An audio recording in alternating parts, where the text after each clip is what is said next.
October 22, 1989 அன்று இரவு 9 மணி அளவில் 11 வயதுடைய ஜேக்கப் விட்டர்லிங், அவரது தம்பி ட்ரிவர் விட்டர்லிங் மற்றும் ஜேக்கப்பின் நெருங்கிய நண்பனான ஆரோன் லார்சன் ஆகிய மூவரும் நைட்டு ஒன்றா சேர்ந்து ஒரு மூவி பார்க்கலான்னு முடிவு பண்ணுறாங்க. அதுக்கு லோக்கல் கன்வீனியன்ஸ் ஸ்டோருக்கு போய் ஒரு மூவியை ரெண்ட் எடுக்கலான்னு ஆளுக்கு ஒரு சைக்கிள் எடுத்துகிட்டு காட்டு வழி பாதையில் போகிறாங்க. அப்போது ஜேக்கப் முகம்படி அணிஞ்சு வந்த நபரால் கடத்தப்படுறாரு. இந்த நியூஸ் ஒட்டுமொத்த அமெரிக்க மக்களை கதி கலங்க வச்சிச்சு. மிகப்பெரிய அளவில் search ஆப்ரேஷனும் நடத்தப்பட்டுச்சு. Still missing tonight, Jacob Wetterling, age 11. கடத்தப்பட்டு கிட்டத்தட்ட 27 ஆண்டுகள் கழிச்சு ஜேக்கப் விட்டர்லிங் எலும்பு துண்டுகளாக கண்டெடுக்கப்படுறாரு. அந்த நைட்டு ஜேக்கப்க்கு என்னதான் ஆச்சு? முகமூடி அணிஞ்சு வந்து ஜேக்கப்பை கடத்தின நபர் யாரு? இப்படி பல கேள்விகளோட தொடங்கின இந்த கேஸ் எப்படி 27 ஆண்டுகள் கழிச்சு சால்வ் செய்யப்பட்டுச்சு? இந்த கேஸை பற்றி தான் இன்னைக்கு வீடியோவில் டீட்டெயிலாக பார்க்க போகிறோம். வீடியோவை ஸ்கிப் பண்ணாமல் முழுசாக கடைசி வரைக்கும் பாருங்கள். வாங்க இன்னைக்கான வீடியோக்குள்ளே போகலாம்.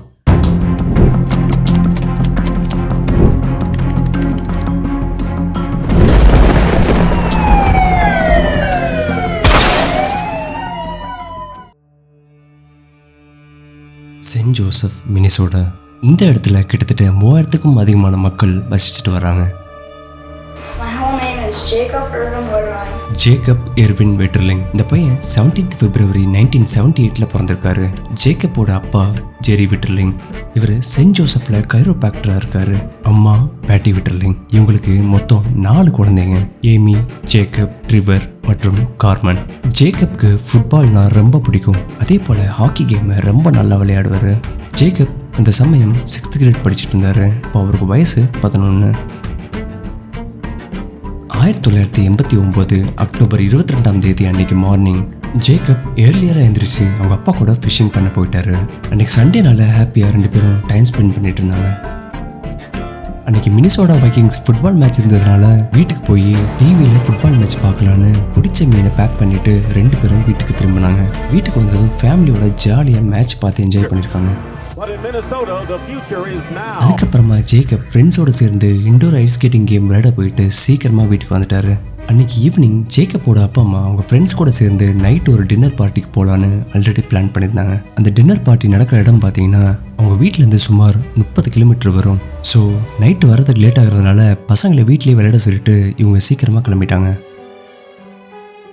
அன்னைக்கு நைட்டு ஜேக்கப்போட பெஸ்ட் ஃப்ரெண்ட் ஆரோன் லார்சனும் இவங்க கூடயே ஸ்டே பண்ணியிருக்கான்.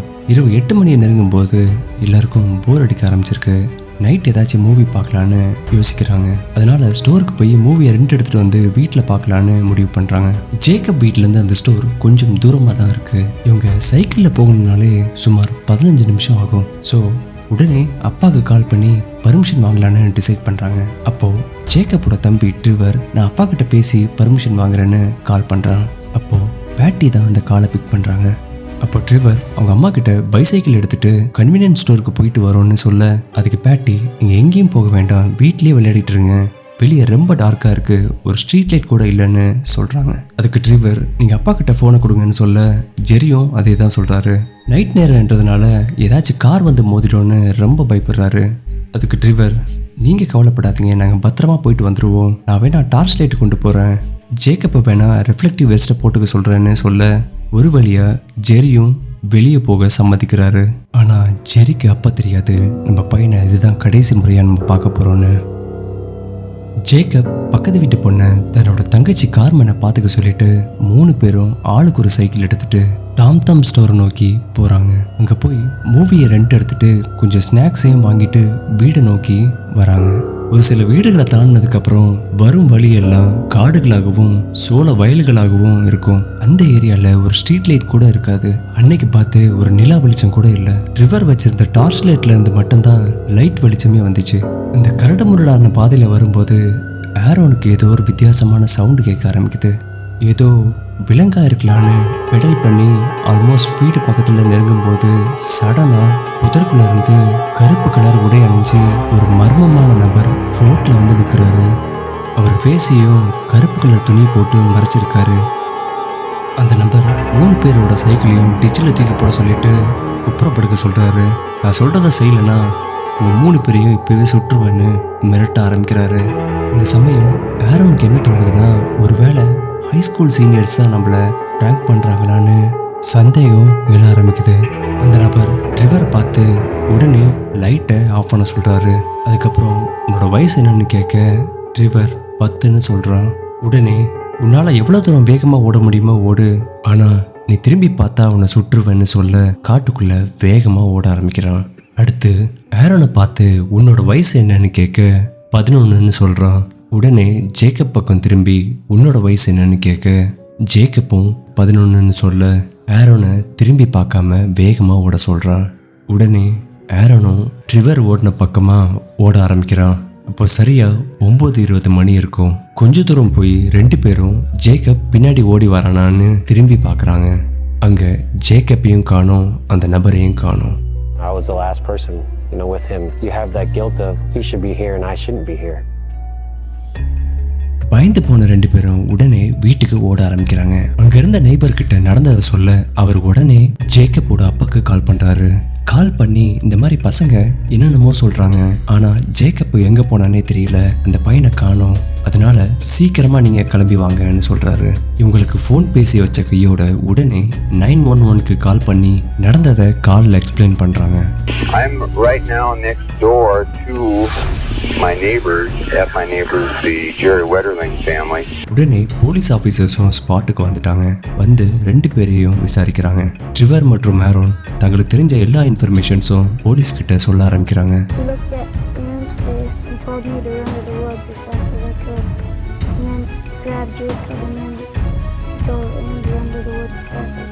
அதுக்கப்புறம் 2 பசங்களையும் கூட்டிட்டு ஜேக்கப் காணாம போன இடத்துக்கு கூட்டிட்டு போறாங்க. அங்க போய் பார்க்கும்போது இவங்க சைக்கிள் எல்லாம் டிச்சில் தூக்கி வீசப்பட்டிருந்துச்சு. அப்புறம் கார் வந்துட்டு போன டயர் பிரிண்ட்ஸையும் ஜேக்கப்பை கடத்தின நபரோட ஷூ பிரிண்ட்ஸையும் போலீஸார் கண்டுபிடிச்சாங்க. ஜேக்கப் காணாம போன நியூஸ் காட்டு தீ போல பரவ ஆரம்பிச்சிச்சு. மக்கள் பல இடங்கள்ல போராட்டங்களை தொடங்க ஆரம்பிச்சாங்க. ஜேக்கப்பை கண்டுபிடிக்க பல ஸ்பெஷல் டீமும் கொண்டு வரப்பட்டுச்சு. இதுதான் யூஎஸ் ஹிஸ்டரியிலேயே மிகப்பெரிய சர்ச் ஆப்ரேஷனாக இருந்துச்சு. ஜேக்கப் காணாம போனப்போ போட்டிருந்த ஜெர்சி மாதிரியை போலீஸார் வெளியிட்டாங்க. அந்த சமயத்தில் டான் ராசியர் என்ற நபர் போலீஸ் ஆஃபீஸரை மீட் பண்ண வராரு. இவர் ஒரு எலிமெண்ட்ரி ஸ்கூலில் மியூசிக் டீச்சராக ஒர்க் பண்ணுறாரு. ஜேக்கப் கடத்தப்பட்ட இடத்துக்கு பக்கத்தில் தான் இவர் வீடும் இருந்துச்சு. டான் ராசியர் போலீஸ்கிட்ட என்ன சொன்னார்னா, ஜேக்கப் காணாமல் போன அன்னைக்கு நைட் அவர் வச்சிருந்த நாய் கண்டினியூஸாக குலைக்க ஆரம்பிச்சிருக்கு. எதுக்கு இந்த நாய் விடாமல் குலைக்குதுன்னு ஜன்னல் வழியாக எட்டி பார்த்துருக்காரு. அப்போது அங்கே ப்ளூ கலரில் ஏதோ ஒரு காரை பார்த்துருக்காரு. தான் பார்த்ததை உடனே போலீஸாருக்கு இன்ஃபார்ம் பண்ணோன்னு வந்து சொல்லியிருக்காரு. ஆனால் ஜேக்கப்பை கண்டுபிடிக்க இந்த இன்ஃபர்மேஷன் போலீஸாருக்கு பத்தலை. ரொம்ப மாதங்கள் ஆனதுக்கப்புறம் டான் ராசியருக்கும் இந்த கேஸுக்கும் ஏதோ சம்மதம் இருக்கலான்னு அவரை பிடிச்சி விசாரிக்க ஆரம்பித்தாங்க. ஆனால் அவர்கிட்ட அன்னைக்கு பார்த்ததை தவிர வேறு எந்த இன்ஃபர்மேஷனும் கிடைக்கல. ஆனால் போலீஸாருக்கு இவர் மேலே இருக்க சந்தேகம் போகவே இல்லை. அதனால் அவர் வீடு, அவரோட ப்ராப்பர்ட்டி எல்லாத்தையும் சர்ச் பண்ண ஆரம்பித்தாங்க. பல இடங்களில் தோண்டியும் பார்த்தாங்க. ஆனால் எந்த ஒரு தடையும் கிடைக்கல. இப்படியே பல காலங்கள் தள்ளி போக ஜாய் பேக்கர் என்ற இண்டிபெண்டன்ட் பிளாகர் ஜேக்கப்பை பற்றின ஒரு ஸ்டோரி போடலான்னு இந்த கேஸ்குள்ளே இருக்க எல்லா டீட்டெயில்ஸையும் கலெக்ட் பண்ண ஆரம்பித்தாங்க. இந்த கேஸுக்கு சம்மந்தப்பட்ட எல்லாத்தையும் இன்டர்வியூவும் எடுக்க ஆரம்பித்தாங்க. இவங்க ஜேக்கப்போட கேஸை மட்டும் கவர் பண்ணாமல் அந்த டைமில் காணாமல் போன பல கேஸையும் கவர் பண்ணியிருக்காங்க. ஜாய் பேக்கர் கிடைச்ச தகவலை வச்சு ஜேக்கப் கேஸை ஒப்பிட்டு பார்க்கும்போது ஒரு கேஸ் மட்டும் ஜேக்கப் கேஸோட ஒத்து போச்சு. அதாவது ஜேக்கப் காணாமல் போனதுக்கு 9 மாதத்துக்கு முன்னாடி கடத்தப்பட்டவரோட கேஸ். இவர் பேர் ஜெரட் ஷைரல். அப்போ அவருக்கு வயசு 12. இவர் கோல்ட் ஸ்ப்ரிங்கில் ஒரு சின்ன டவுனில் ஃபேமிலியோட வச்சுட்டு வந்தார். இவரோட வீட்டுக்கும் ஜேக்கப்போட வீட்டுக்கும் ஒரு 10 மைல் தூரம் தான் வரும். ஜனவரி 13, 1989 அன்னைக்கு நைட் ஜெரட் அவர் ஃப்ரெண்டு கூட ஐஸ் ஸ்கேட்டிங் போயிட்டு ரிட்டன் வீட்டுக்கு வரும்போது கெஃபேக்கு போயிருக்காங்க. கெஃபேலேருந்து வெளில வந்ததும் பை வாக்கில் வீட்டுக்கு போகலான்னு நடந்து போயிருக்காரு. அப்போ இவர் பக்கத்தில் கார் ஒன்று வந்து நின்று இருக்கு. அந்த காரில் இருந்த நபர் இவர்கிட்ட எங்கேயோ போகிறதுக்கு வழி கேட்டிருக்காரு. ஜெரட் வழி சொல்லிட்டு இருக்கும்போது தான் கையில் மறைச்சு வச்சிருந்த கன் எடுத்து காட்டி ஜெரடை காரில் தூக்கி போட்டு வேகமாக அந்த இடத்துல இருந்து கிளம்பிட்டாரு. ஜெரட் அமைதியாக கத்தாமல் இருந்துக்கிட்டு அவர் எங்கெல்லாம் போகிறாருன்னு நோட் பண்ணிட்டு இருந்திருக்காரு. அப்படி நோட் பண்ணிட்டு இருக்கும்போது அவரோட காரில் போலீஸ் ஸ்கேனரும் வாக்கி டாக்கியும் இருந்திருக்கு.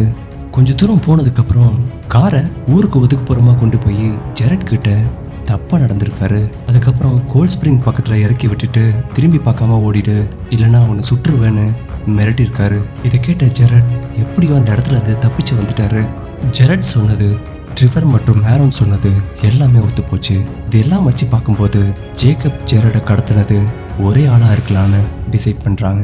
இதுதான் இந்த கேஸ்லயே ரொம்ப நாள் கழிச்சு கிடைச்ச கடைசி க்ளூ. இதெல்லாம் வச்சு அந்த நபர் எப்படி இருப்பான்னு 3 பேருக்கிட்டையும் கேட்கும்போது இவ்வளோ ஹைட் இருப்பான், இவ்வளோ வெயிட் இருப்பான், அவன் குரல் எப்படி இருக்கும்னு சொன்னாங்க. He was like a man, sort of big. Yeah, like a, was this for like nylon thing, like a mask? You know what color it was? Black. Jared கடத்தப்பட்ட கேஸ்ல ஜெரடை விசாரிக்கும் போது கடத்தின நபர் கேமஃப்ளேஜ் உடையை அணிஞ்சிருந்தாருன்னு அவர் கார்ல போலீஸ் ஸ்கேனர் இருந்ததையும் நோட் பண்ணி சொல்லியிருக்காரு. Jared use பண்ண ஸ்வெட்டர்ல கிடைச்ச டிஎன்ஏ சாம்பிள் எஃப்சி வெரிஃபை பண்ணும்போது டேனி ஹைன்ரிக் என்ற நபர் மேல சந்தேகம் வருது. அந்த நபர் US நேஷனல் கார்டில் ஃபார்மர் மெம்பராக இருந்திருக்காரு. உடனே அவர் வீட்டை சர்ச் பண்ணி பார்க்கும்போது குழந்தைகள் ஆபாச படங்கள் போலீஸாருக்கு கிடைச்சிருக்கு. இதை ஒரு ஆதாரமா வச்சு டேனி ஹைன்ரிக்கை ஜூலை 28, 2015 அன்னைக்கு அரெஸ்ட் பண்றாங்க. இன்வெஸ்டிகேட்டர்ஸ் ஜேக்கப்பை கடத்தினது டேனி தானே முழுமையா நம்பினாங்க. ஆனா ப்ரூவ் பண்ண சரியான எவிடன்ஸ் இல்லாம போச்சு. 2016 கோர்ட்ல ஜட்ஜ் டேனி ஹைன்ரிக் கிட்ட ஜேக்கப்பை பத்தி கேட்கும்போது நான் தான் ஜேக்கப்பை கொன்னேன்னு 27 வருஷம் கழிச்சு ஃபைனலா ஒத்துருக்காரு. அக்டோபர் 22, 1989 அன்னைக்கு நைட் என்ன நடந்துச்சுன்னு ஃபைனலாக சொல்ல ஆரம்பிக்கிறாரு. அன்னைக்கு நைட் அந்த வழியாக போயிட்டு இருக்கும்போது இந்த சின்ன பசங்க சைக்கிளில் டார்ச் லைட் வச்சுட்டு வர்றதை பார்த்ததும் உடனே காரை சைடில் பார்க் பண்ணிட்டு அந்த பசங்க வரும் வரை காத்துட்டு இருந்திருக்காரு. அதுக்கப்புறம் அந்த பசங்க சொன்ன மாதிரி நடந்திருக்கு. இந்த 2 பசங்க ஓடினதுக்கப்புறம் டேனி ஜேக்கப்பை காரில் தூக்கி போட்டுட்டு கையில் விலங்கு மாட்டி அங்கேருந்து வேகமாக கிளம்பி போயிருக்காரு. அந்த டைமில் தான் டான் ராசியர் ஜன்னல் வழியை பார்த்துருக்காரு. டேனி ஜேக்கப்பை கடத்திட்டு அந்த இடத்துல இருந்து சுமார் 45 கிலோமீட்டர் டிராவல் பண்ணியிருக்காரு. அந்த சமயம் போலீஸ் கிட்ட மாட்டிக்க கூடாதுன்னு எங்கெல்லாம் போலீஸ் இருக்காங்கன்னு போலீஸ் ஸ்கேனர் வச்சு செக் பண்ணிக்கிட்டு அதுக்கு ஆல்டர்னேட்டிவ் ரூட் எடுத்து போயிருக்காரு. டோல்கேட் வரும்போதெல்லாம் ஜேக்கப் தலையில கண்ணை வச்சு மிரட்டி சீட்டு கடியில குனிய வச்சு பல இடங்களை கிராஸ் பண்ணியிருக்காரு. அதுக்கப்புறம் ரொம்ப நேரம் டிராவல் பண்ணி ஒரு இடத்துல கார் நிற்குது. கார்ல இருந்து இறங்கின டேனி ஜேக்கப்போட ஜெர்கினை கலட்ட சொல்லி ஜேக்கப் கிட்டையும் தப்பா நடந்திருக்காரு. கடைசி வரைக்கும் நான் என்ன தப்பு பண்ணேன், என்னை விட்டுருங்க, நான் வீட்டுக்கு போகணும்னு சொல்லி அழுதுருக்காரு ஜேக்கப். ஃபைனலா ஜேக்கப்பை ட்ரெஸ் போட சொல்லிட்டு இங்கிருந்து ஓடி போயிடு, இல்லைனா உன்னை சுற்றுவேன்னு சொல்லியிருக்காரு.